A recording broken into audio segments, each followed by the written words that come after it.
Depression में और खुदकुशी करने वाले पेशेंट को सिर्फ एक चीज चाहिए होती है, आज ना करो कल कर लेना, आज मेरी बात सुनो। और एक कान चाहिए होता है उसे, यानी लिसनिंग। कोई उसकी बात सुन ले, वो चाहता है मेरे अंदर की कोई बात सुन ले। सिर्फ बहुत खूबसूरत आदमी, कश्मीरी, उन्होंने सफेद शलवार पहना हुआ, ऊपर वेस्ट कोट ब्लैक पहनी हुई, बड़ी अच्छी चप्पल, बड़े खूबसूरत लग रहे थे। उन्होंने आते ही मुझे पहला जुमला जो बोला, अस्सलाम वालेकुम डॉक्टर साहब, मैं खुदकुशी करना चाहता हूँ, दुनिया में रहना नहीं चाहता। मैं खड़ा हुआ, मैं उनके गले मिला, मैंने कहा जी मैं भी करना चाहता हूँ, हम इकट्ठे करेंगे। तो मैं भी तलाश कर रहा था, अकेले मुझसे हो नहीं रही थी। बैठ गए, मैंने कहा अच्छा ऐसा करते हैं कि खुदकुशी करने से पहले कुछ बातें करते हैं और चाय पीते हैं, चाय के बिना खुदकुशी का मजा नहीं आएगा। उन्होंने कहा ठीक है। मैंने बंदे से कहा चाय लो, बैठ गए। मैंने कहा जी पहले आप बताएं। कहते नहीं डॉक्टर साहब पहले आप बताएं। मैंने कहा नहीं आप आए हैं, पहले आप बताएं। कहने लगे डॉक्टर साहब मेरा सब कुछ तबाह हो गया। ये डिप्रेशन के पेशेंट्स की खास सलामतियां याद रखिए, मेरा सब कुछ तबाह हो गया, मेरी गलती से हो गया। मैंने कहा जी क्या हुआ?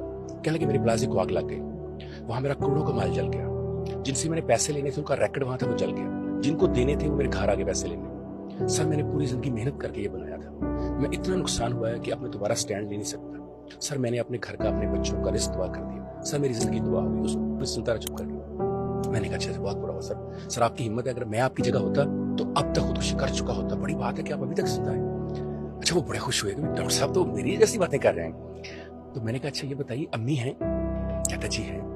मैं कहा वो तो नहीं अच्छी होंगी। डॉक्टर साहब कैसी बात कर रहे हैं, कभी माएँ भी अच्छी नहीं होती? अम्मी तो मेरी बहुत अच्छी है, वो तो हर वक्त मेरे लिए दुआएं करती हैं कि अल्लाह बेटा तुझे दोबारा देगा, तू फिक्र ना कर। मैंने कहा फिर अब्बू तो नहीं अच्छे होंगे। कहता जी मेरे वालिद साहब की मेहनत है जो आज नजर आ रही है, ये उन्होंने बना कर दिया था मुझे। वो अब भी कहते हैं बेटे अगर मैं जीरो से हीरो बन सकता हूँ तो तुम तो हीरो थे, तुम दोबारा हीरो क्यों नहीं बन सकते?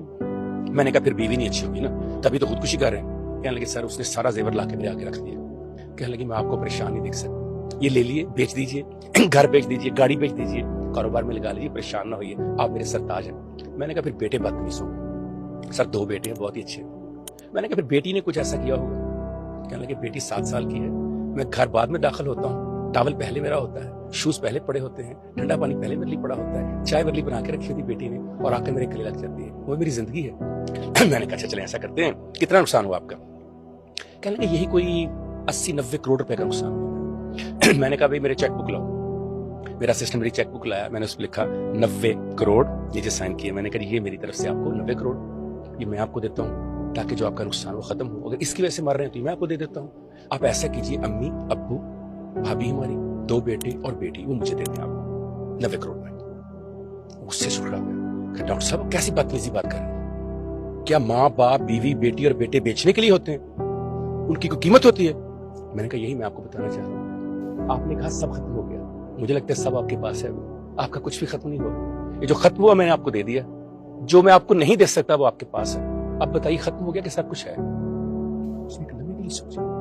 डॉक्टर साहब इस तरह तो मैंने कभी सोचा ही नहीं था आज तक। डॉक्टर साहब मेरी लाइफ, डॉक्टर साहब मैं जा रहा हूँ, डॉक्टर साहब मैं आपको 1 साल के अंदर सारा कमा के दिखाऊंगा दोबारा। मैंने कहा 1 मिनट रुको तो सही, खुदकुशी होने का, खुदकुशी को मारो गोली से, मैं जा रहा हूँ। वो चला गया। 6 महीने के बाद इतना बड़ा 20 किलो का मिठाई का डिब्बा लाके कहता है सर प्लाजा बन गया है, कारोबार शुरू है, सारा तो नहीं आधा कमा लिया। बस डिप्रेशन वाले को आपने एहसास दिलाना है, खुदकुशी वाले को आपने एहसास दिलाना है सब कुछ खत्म नहीं हुआ, तुम्हारा फॉल्ट नहीं है। जो कायनात तुमसे ले रही है वो वापस करेगी तुम्हें। कायनात किसी इंसान को वही देती है जिसकी वो एफर्ट करता है और जब तक करता रहता है। बस इतना बता दें, दुनिया का कोई शख्स ना खुदकुशी करेगा, ना हमारा और आयशा की तरह अलग थलग होगा, ना वो कमरे में बंद करेगा, ना आइसोलेशन का शिकार होगा और ना ही उसकी लाश 6 माह बाद मिलेगी।